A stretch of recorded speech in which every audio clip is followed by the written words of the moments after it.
Do you know that your thoughts are not the enemy, but the fear that comes from the inaction is?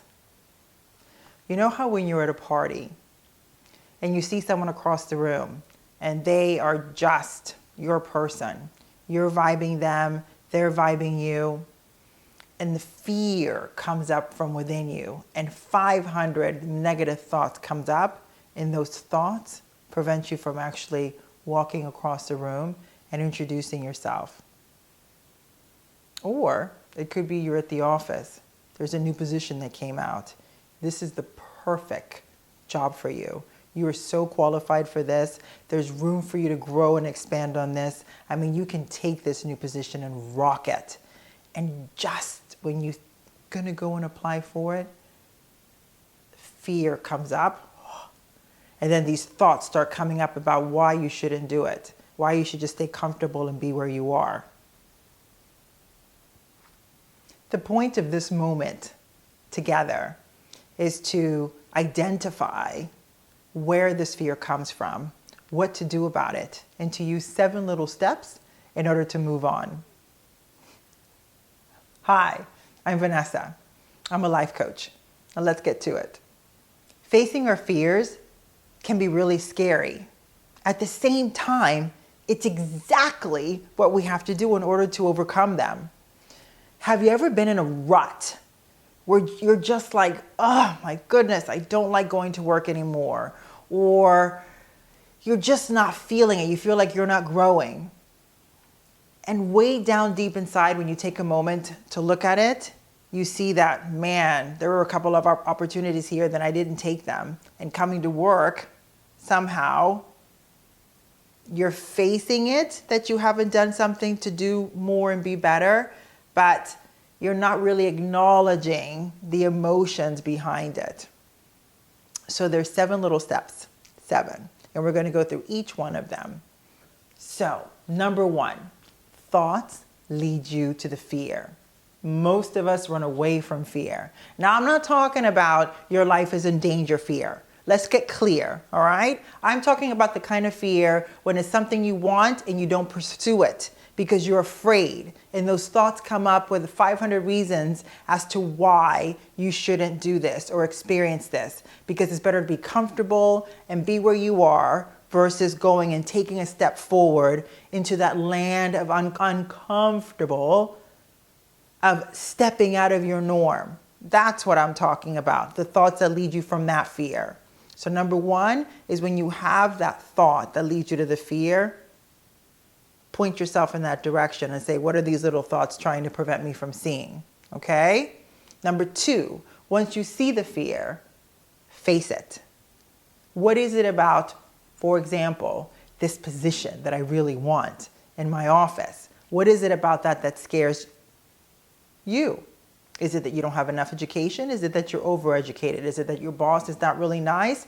Is it that you're going to be a boss over your friends? Like, really address what is it that the fear is. Number 3 is understand, where does it come from? Where does that fear come from? Is it an experience that happened in the past and intellectually you've solved it, but emotionally you're still kind of stuck in that moment? Take the time to reflect upon that moment. Address it. Face it so that you understand where this current fear is coming from. Number 4, ask yourself, can you do anything about it? This position, you really want it. You really want this position. What can you do about it? Is it applying for the job? Is it talking to human resources to find out what is it that it involves this job? Asking the questions instead of leaning into the fear allows you to get more information. And when you have more information, it allows you to make a clear decision. All right. So now you've asked. Now, number 5, make the choice to solve it. Just like I said, human resources, asking them, what does this job entail? What are the requirements? And that's when you're able to find out those questions that will direct you to exactly what you need to know and how to get there. Number 6, learn the lesson. You know, at the beginning of this, we were doing 2 examples, one of being at a party and seeing someone and not taking the action to go and talk to that person because you were feeling nervous or your thoughts were taking over you and you didn't take the action. And 6 months later, you see that person with one of your friends and you have an opportunity to say, hey, how are you? And you get to find out that person that you didn't have the nerve to go talk to is actually awesome. And you lost out on an opportunity. When you take the number 6 and learn the lesson, that was an inaction. And because you didn't take the action, you lost out on an opportunity. So it's not about going, woe is me. It's more about going, wow, I let my thoughts and my fears take over me instead of allowing my rational, logical person to say, hey, this is an opportunity. Worst case scenario, this person doesn't like me and I move on. So it's learning the lesson from not going forward and pursuing what it is that you want to pursue. Number 7. Once you've done that, release it and let it go because it's no longer serving you. There's no reason to be going over it and over it and over it and playing every scenario possible because the thing is, the scenario is over. It's in the past. You can't do anything about it. So instead of torturing yourself about it, just let it go and say, okay, so if this scenario ever happens again, I now have the tools to be able to come up with something else. 7 little steps so good. So I wanted to share with you an example of these 7 steps in action. Now, on my blog on vanessaleecurley.com, I wrote about my being a biracial woman and how that affected me at some point. So I was able to use that in my story. So if that refers to you or anyone you know, head on over to vanessaleecurley.com to my blog, Waves and Reflections, and read on that. On here, in this moment, I'm going to share with you something about autism. Yes, autism is great.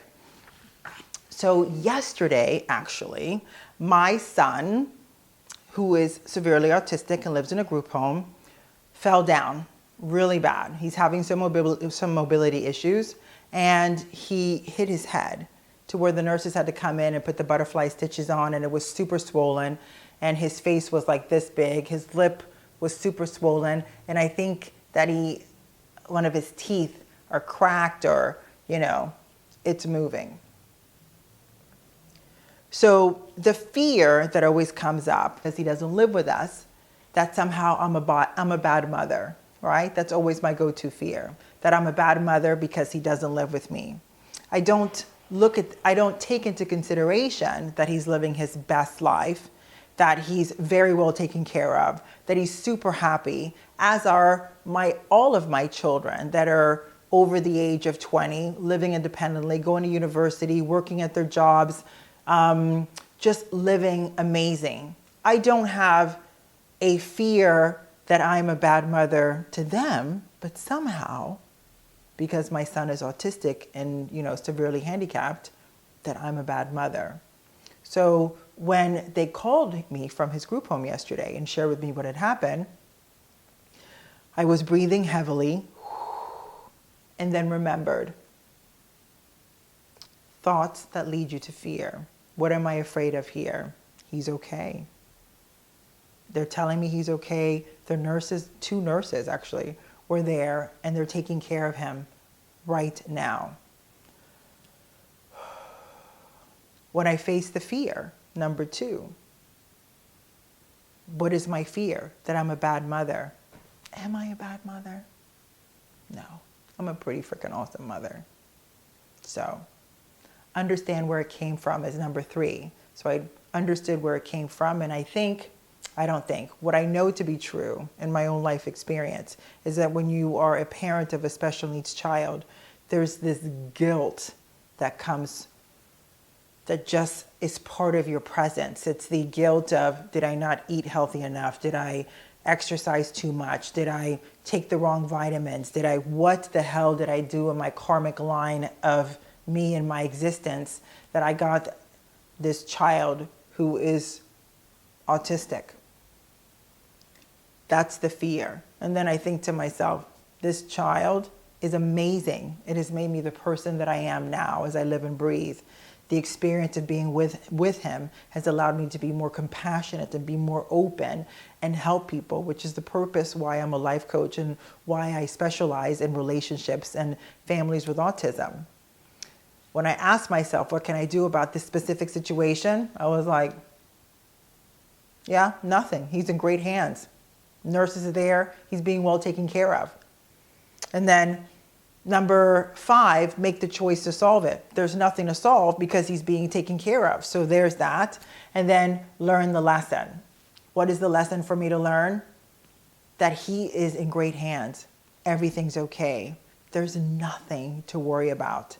They even called and told me what happened. I mean, that's pretty freaking honest. And he's doing great. So then number 7, all of this I was doing while I was having a conversation. I know it sounds crazy that somehow I wasn't present because I listened to everything that they said. But you know, sometimes when you're experiencing something, the fear and the thoughts about the fear kind of cloud whatever else is going on. The more and more that you practice these 7 little steps, the easier they become. And I was able to release it and let it go, which is number 7. And the thing is, when you first start using these 7 steps to be able to follow the thoughts that lead to the fear and be able to just solve it, it takes a lot more work. It's going to be way more challenging when you start using these 7 steps because it's something new. And again, that amygdala in our brain, that little lizard brain that says, oh my God, what are you doing? This is something new. No, we can't do this. Okay, but wait a minute, this is not so bad. And then you use it the 5th or 7th time. Actually, it's a lot easier. I feel much calmer in what's going on. And by the time you're at the 20th time, you don't even hear your amygdala or lizard brain saying anything because now that too is comfortable with the new 7 steps that you're using and being able to solve the fear. So, to recap, because I love a recap. I love it. Fear is not the enemy. The thoughts that lead you away from the fear and the inaction that is taken from it, that is the enemy. Taking a few deep breaths to get yourself centered and present and being able to use these 7 steps that we've gone over will help you process through those lingering moments of fear and self-doubt that arise and allow you to solve for the problem and move forward. Okay. I hope that what I shared with you today serves you in some way. I'd love to hear how when you use these 7 steps, how it worked out for you. And give me some feedback on some new topics that you would like to learn and discuss here because I love learning new stuff and I love sharing it with you. Comment below, click on the subscribe button.